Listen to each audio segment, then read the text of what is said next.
Welcome to this deep dive. Today, we are cracking open a single powerful source.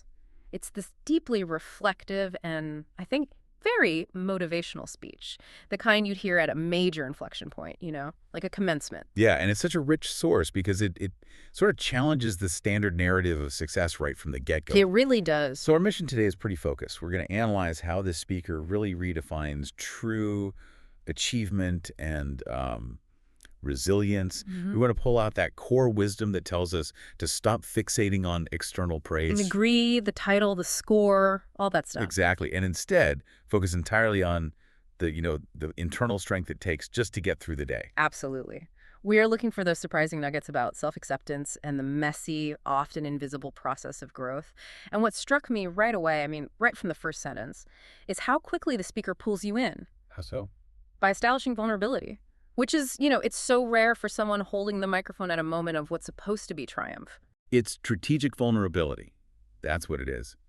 They start by admitting, I'm a little bit nervous. And that instantly disarms everyone. It says, I'm human, and I remember what it felt like to be where you are. Right. It's an immediate connection. A huge connection, yeah. Oh. Because it acknowledges that everyone in that room comes from, and I'm quoting here, different backgrounds, different stories, and different experiences. And that opening, it serves such a critical purpose. It validates the inherent complexity of the journey they're all about to celebrate together. Exactly. If the speaker acknowledges the room's diversity of struggle, then they can argue that the achievement isn't the final standardized outcome, but the personal effort of overcoming that specific struggle. They're setting the stage for a message about shared struggle, not shared success metrics. Perfectly put. They're basically saying, we may have different scars, but we all endured a fight to get here. And that just shifts our whole perspective on what's worth celebrating. Well, if that's the setup, let's just jump straight into the core argument. We're calling this first section Redefining Achievement, Strength over Success. So let's unpack this because the speaker is so explicit about it. They say that the pride they feel is not tied to the usual metrics that, society or, frankly, our social media feeds celebrate. What are the specific things they dismiss? Well, they systematically dismantle the standard symbols of, completion. They say their pride is not just the grace, not just the honor, and this is the big one, not just the achievements. And when you hear achievements, you're thinking the tangible outputs? The perfect GPA, the award, the job offer, the promotion. Yeah. They are actively stripping away the glamour that we associate with the end of the journey. Wait, so they're rejecting the very things that everyone gathered there to witness? That's a pretty radical pivot. If you take away the grade and the honor, what is left? What's the real source of pride here? What's left is the internal capacity. That's the key. The speaker is prioritizing this internal engine over any external validation. The true achievement, the thing worth the most pride, is the strength it took to keep us going. Right. And that forces you to reflect on what true strength even means in this context. It's not physical strength or, being the smartest person in the room. It's tenacity.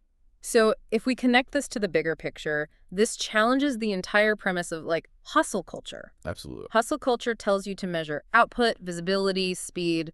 But the speaker is saying, I'm proud of the engine that ran, not the product it created. But you only need that kind of strength if the journey was relentlessly difficult.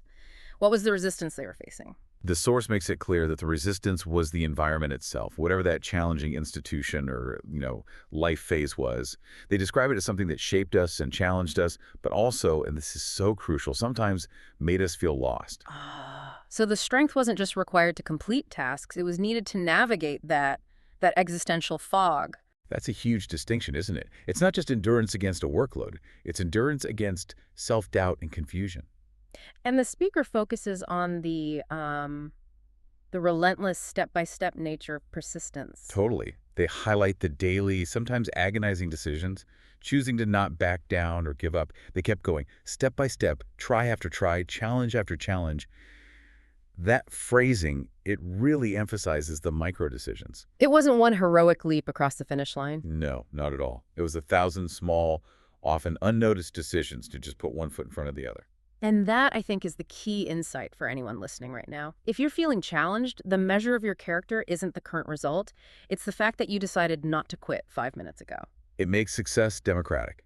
It means anyone, regardless of their background or where they are right now, is capable of this kind of achievement simply by choosing to continue. And that sets us up perfectly for our next section. The specific granular examples of that resilience. Exactly, the hidden acts of courage. Right. So this is where we get into the details that truly humanize the struggle. The speaker dedicates a good amount of time to just inventorying the unseen stuff. They're celebrating the parts of the journey that never, ever appear on a transcript or a LinkedIn profile. And this is, I think, the most emotionally resonant part of the speech. They're validating the effort that went into emotional and psychological survival, which is often far more taxing than the academic or professional tasks themselves. They name these invisible struggles with such clarity. I want to just highlight the list because it's a radical inversion of what we typically think of as courageous. Please do. Okay, so they say they're proud of the courage to stand up again. Not just standing up the first time, but the effort it takes to get back up after you've failed. Repeatedly. And they acknowledge the isolation that comes with high-pressure situations. They're talking about the pressure we quietly endured.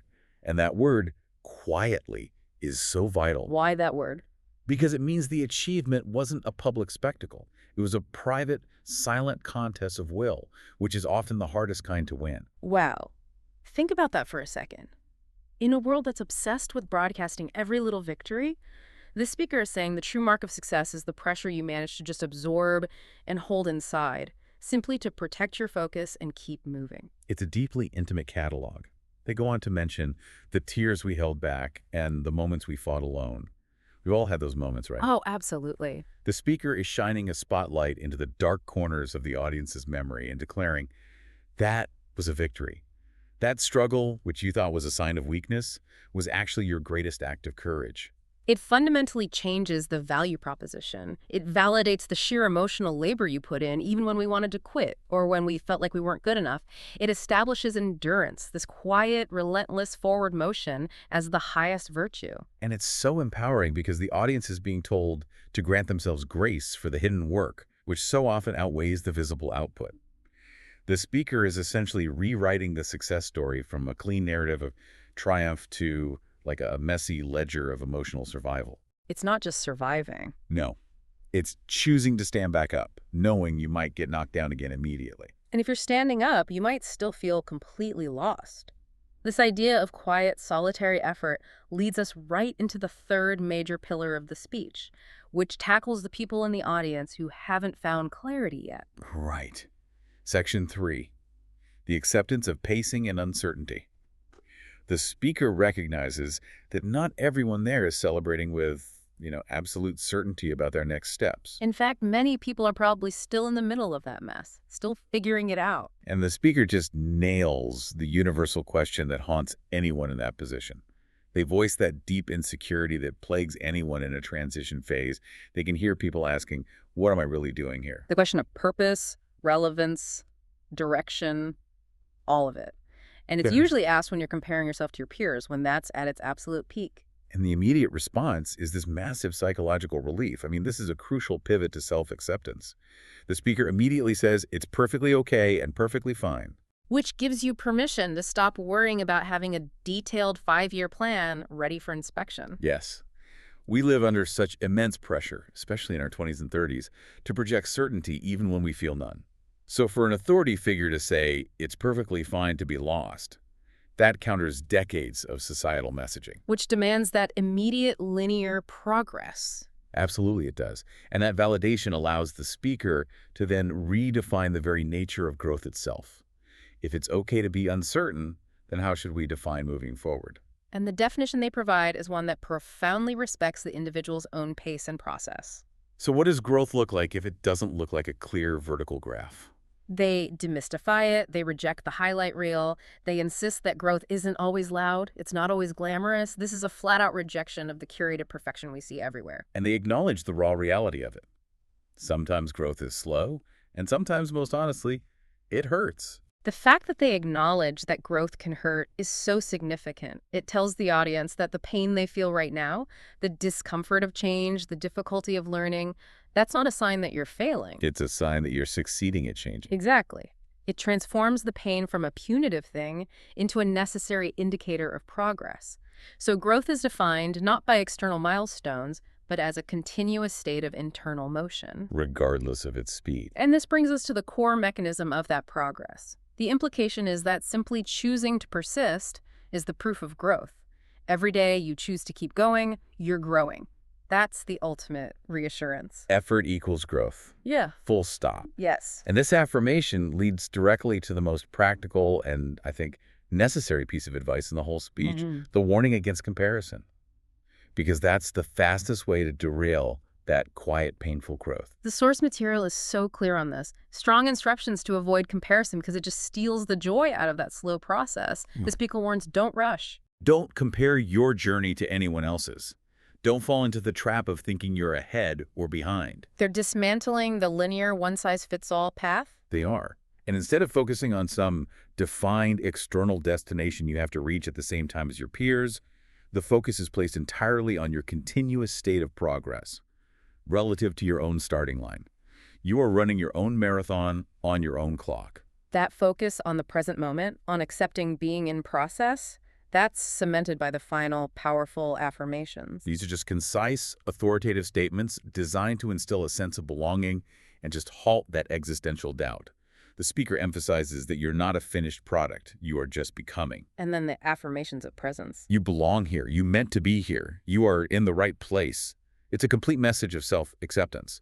Your messy, slow progress is exactly where you were supposed to be all along. It's a fantastic psychological framework for moving forward, because it removes the pressure of needing a map. If you feel lost, the answer isn't to look outside for validation, but to trust that your internal process of just becoming is precisely what the journey demands. And that quiet confidence, the pride and the strength of your own persistence, that's what the speaker wants the audience to carry with them into the next uncertain phase of their lives. It's the toolkit for endurance. So this deep dive, it really reveals that this speech is just a powerful testament to quiet resilience. It's celebrating the internal battles you fight alone more than the final grade or status you achieve. It's a message that needs to be heard far beyond the walls of any auditorium. The ultimate message is one of shared achievement. We made it. Because they recognize the true difficulty of the path. But they still have this forward-looking perspective, noting that this is only the beginning. Right. The knowledge being shared here is that the true measure of success is the daily, quiet choice to keep moving, regardless of the speed or visibility of that movement. It completely redefines success. It is not the outcome. It's the decision to stand up again, even when the rest of the world thinks you should be sitting perfectly still, celebrating a finished project. Your achievement is your capacity to endure.